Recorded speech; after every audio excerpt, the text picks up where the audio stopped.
बाहूखोसो में मुस्तहिक औरतुनि जा आयल 2000 रुपया वज़ीफ़े मां 500 रुपया कटौती जारी। डिवाइस माफ़िया सरगरम ग़रीबनि ऐं बेवाहनि खे ॿिन्ही हथनि सां फुरण लॻा। इन हवाले सां वधीक तफ़सील ॾियण लाइ असां सां लाइन ते मौजूद आहे बाहूखोसो मां CN न्यूज़ जो रिपोर्टर अली अकबर नंदवाणी। जी अली अकबर, छा तफ़सील आहिनि?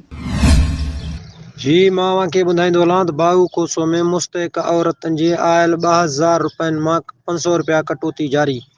डिवाइस माफ़िया सरगरम ग़रीबनि ऐं बेवाहनि खे ॿिनि हथनि सां फुरण लॻा। इंतज़ामिया ख़ामोशी तमाशाई बणियल ॻोठाणनि में ग़ुलाम यासीन खोसो मीडिया सां ॻाल्हाईंदे चयो त वफ़ाक़ी हुकूमत जे तरफ़ां मुस्तहिक औरतुनि जे आयल पैसनि मां 2000 रुपयनि मां बाहूखोसो जो एजेंट माफ़िया 12 मुमताज़ मरेटो नालो शख़्स खे दलाल तौरु बीहारे छॾियो ऐं मुस्तहिकनि जे आयल रक़म मां 500 रुपया कटौती करे ॿिन्ही हथनि सां फुरण लॻा।